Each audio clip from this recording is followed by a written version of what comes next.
I've always felt that there was some kind of void left whenever I finished Snatcher, a visual novel game by Hideo Kojima that I covered in another video review. However, a few years later that void was filled. For Japanese players at least. It was called Policenauts, and if you played Snatcher, you will feel right at home. The game never got an official Western release, but thanks to some fans from the community, the game got an English fan translation in 2009, almost 15 years after its initial release. Its first release was in 1994 for the PC 8900 series, a Japanese home computer made by NEC. The game got ported to the 3DO, PlayStation 1 and Sega Saturn next.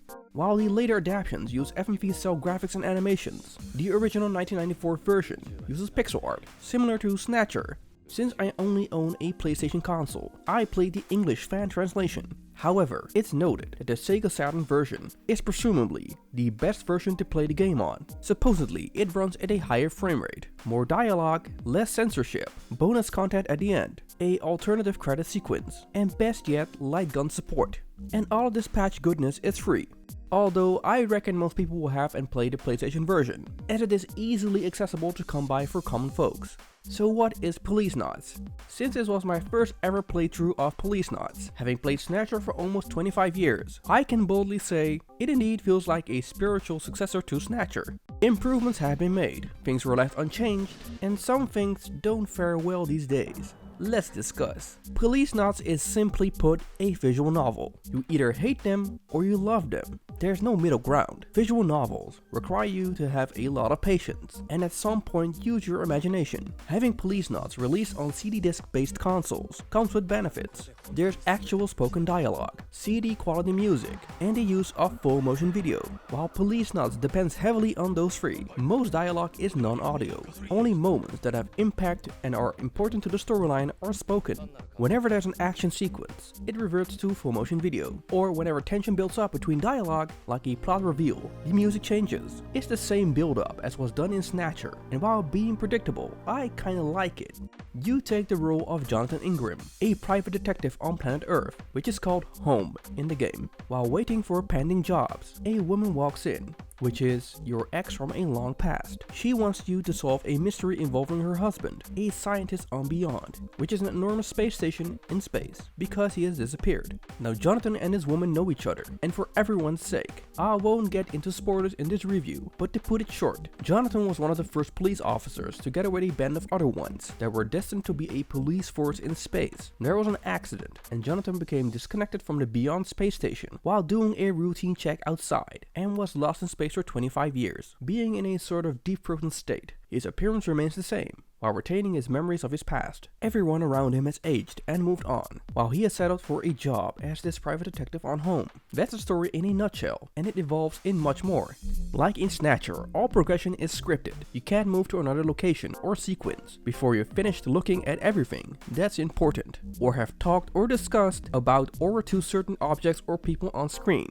At certain points this can become annoying. It forces you to further click at every item and initiate dialogue with characters, sometimes a few times in a row. Like said, this is a visual novel. If you're not patient and hate dialogue, this is certainly not a game for you. It is done to flesh out the main characters and give them perspective on their choices and actions. In comparison to Snatcher, this user interface is a bit more dynamic. Not a whole lot, but it forces you to actually look around, instead of just selecting options from a dialogue tree.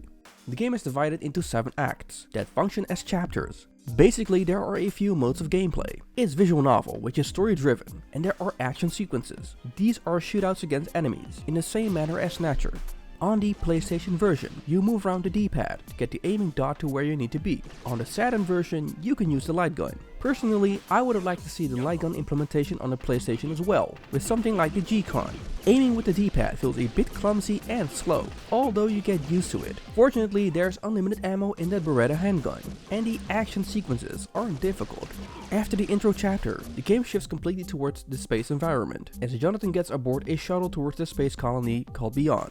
And my first gripe with this game has arrived at this point. It is the same problem I have with Snatcher, but also other Hideo Kojima games. The unnecessary sexism against women, when it's well implemented and contributes to the storyline, as well as makes fun of the protagonist, I can somehow cope with it a bit. The game starts off by giving Jonathan the option to make innocent and flirty conversations with women in the game. Later on, the game just says, "We don't care. Here, touch women's breasts with jiggle physic animations." And the female characters don't mind this harassment at all. I cringed at these moments and wonder how sad one must be to find this entertaining. After arriving at Beyond, Jonathan can only count on only a few people. The rest of the humans that reside on his colony are annoying, give evasive answers, and all want you to fill and go home. You soon find a band of very small, trustworthy people in this visual novel. There's a lot of cloak and dagger stuff, and people betraying one another. There are at least 3 you can count on: your former Policenauts partner Ed, Dave, and yes, Meryl. That Meryl from Metal Gear Solid. To address the elephant in the room, she is indeed that Meryl, but with a different background story. In Policenauts, she isn't a rookie, but a total badass with a backstory, which wields a big knife. Her and Dave's roles are pretty limited and shallow, as you and Ed do most of the investigation onward. There is another reference, later ported to Metal Gear Solid, which is the menu theme song.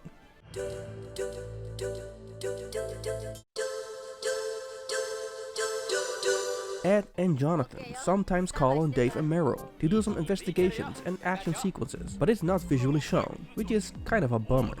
Just like in Snatcher, the police station on Beyond functions as a hub, where you can talk to people that can help you in your investigation. There's a lobby, a shooting range, a science lab, the chief's office, and Vice, where your team resides.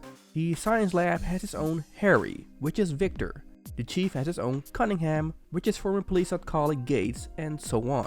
Again, you need to ask around a lot and talk to each character for story progression. Like in Snatcher, there is a shooting range. It's much more elaborate than the one in Snatcher, and also more fun. It starts off slow with easy targets and progresses in difficulty. After half an hour of shooting and earning these, platinum crosses, I lost interest and gave up. I do reckon to train your shooting skills here a bit, as the shooting sequences in the story tend to get harder. It's too bad that the shooting range has a variety of criminals and innocent bystanders you can shoot, but in the story itself, there are virtually non-innocent bystanders to accidentally shoot. Well, except for one sequence, but you have to be pretty bad at gaming if you target them. Anyway, you set out with Ed on your investigation. The story is written with foul play, and each character you encounter and talk to has his own secret motive, not wanting to talk to you. I do have to talk about this encounter you face with one of the most important characters called Chris. It's an infamous scene, and an embarrassing one in my book. One that should have been left out. Obviously, Jonathan likes hitting on most women he encounters in the game, even Ed's daughter. The scene which occurs is that a robotic mosquito has broken loose and is flying all over Chris's body. It flies, what else, all over private body parts, and then Jonathan, the player, must capture it by slapping it? Anyway, it's super cringe, and more of these sexist scenes occur throughout the game, which have nothing to do with the story or have no comedic value. Let's put that aside for now and let me talk about the graphics. To be honest, they look fine. It's cel animated anime, and it looks great when you see characters standing still in conversations. My personal preference is the pixel artwork from the initial release, and even Snatcher still has great pixel artwork. I say fine, because to be honest, it doesn't look bad, but it isn't something outstanding. It serves its purpose. On the other hand, you have FMV clips that are sparse. I know the game is a tad dated, but it seems the FMV quality resembles VHS tape, like it's been ripped from that particular media. I reckon it's just an era thing, and I would have been fine with it back in 1996. Story-wise, you travel back and forth between locations, as every new twist has you unveil a secret at a previous location. In that manner, it's kinda like Snatcher, which is no wonder, as Hideo Kojima worked on both games simultaneously.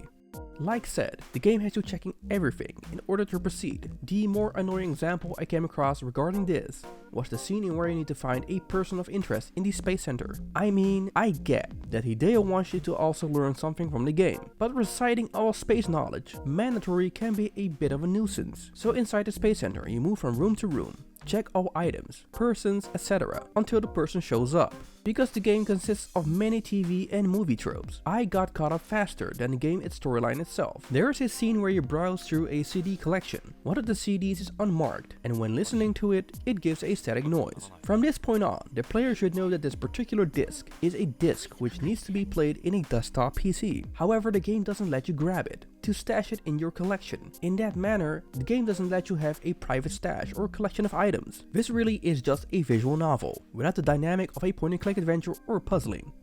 I would have liked the fact of enemies waiting around corners at night, or even more horrific gore as a jump scare. I mean, look at this scene where there is some gore. アンサーコーナーだ。ん？この宇宙服、あの垂れ込み屋の。ジョンさん、首がない。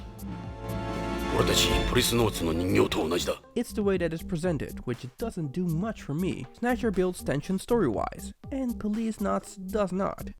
Coming back to the story, I'm going to lay it down straight.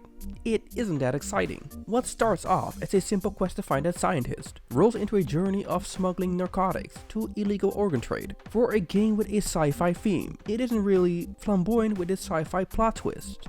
Now it all seems like I only pick on a game in a negative way. In some regards, I just want to point out these weird gameplay and story choices. I mean, the fact that you have to shoot mosquitoes with a 9mm Beretta in order to escape makes no sense. Maybe it's just Kojima humor, I don't know. Although the first chapters of the game move on slow, the last 4 chapters move lightning fast and are a lot shorter than the previous ones. I don't know if it was a time issue thing, but it seems as if the last chapters were unevenly cut between the rest of them. Another thing with the later chapters is that there is a lot more action. There's a lot more shooting sequences, and I just can't get over the feeling that even these could have been more spread out. Next to the previous spoken gameplay elements, there are also mini-games woven into the story mix. The first one is finding a bomb inside a designer bag. I do think this is a fun thing. It doesn't make much sense story-wise and is a bit out of context for my taste, but it's a nice distraction to look for counterfeit designer bags in order to single out the bomb bag. Another minigame right after that is disassembling that same bomb. I found this interesting as well, because you actually get to do something, instead of listening to characters just talk. There are multiple things you have to do in order to defuse the bomb, and each section has you test your skill in nerves, eyesight and listening. The last minigame has you switching security camera feeds at the Space Center. In order to find a certain enemy, you can direct Ed and Meryl towards places around the Space Center. Although it's kinda scripted in which order, but it's a nice change of pace. Later on, Ed and Jonathan continue their investigation on the moon, and I found it funny how Jonathan still uses his Beretta, later on a lift gun, still a handgun, against armored mechs, as if it's a machine gun. Luckily with that infinite ammo, you can just spam shots by pressing reload and shoot at the same time. Near the end, Jonathan sets off on his own, and you are confronted with a lot of shooting sequences, right after one another. It is around this time I grew a bit tired of them. The first chapters didn't really do anything with them, and now at the end, you are overwhelmed with them. And just like in Snatcher, you reach a point after all that action where you can just lay your controller down and watch how the story unfolds towards the ending. If you are familiar with movie tropes, the ending just sums them all up, and even leaves many questions unanswered. The game took me about 9 to 10 hours to finish. Is Policenauts a game you should play in 2023? It is a must if you are wanting more after playing Snatcher. But there is a large but. In the end, I didn't feel like the game captivated me. Yes, it does improve on some gameplay elements in comparison to Snatcher. The user interface is better. The FMV sequences are a breath of fresh air. The minigames are a great distraction. And the shooting sequences are far better than Snatcher. However, where Policenauts lacks is its storyline. I found it too bland with its aesthetics and sci-fi theme. I think Kojima went too much with the TV movie trope thing to give it its own unique twist. Another thing I want to point out is that what made Snatcher also great is the recognizable MIDI synthwave music that swoops you in each time for every scene. I listen to the Snatcher OST till this day. Policenauts has good music, but none of it will be really imprinted in my memory. It's a combination of low to up-tempo jazz, piano music, and low bass guitar. I'd rather have some good synthwave. Don't get me wrong, I liked playing Policenauts. It's an interesting enough game which resembles Snatcher a lot, but unlike Snatcher, Policenauts isn't a game I would revisit from time to time. It is for the most dedicated Snatcher and Hideo Kojima fan, and only for the more patient player that likes listening to Kojima's interest. I'd like to thank you for watching this new episode of In Retrospective, the series where I shed light on older games to see if they are worth playing nowadays. If you like this video, I would appreciate a thumbs up, and a subscription is highly appreciated, as it keeps you updated on newly released videos. I'll see you on the next episode of In Retrospective.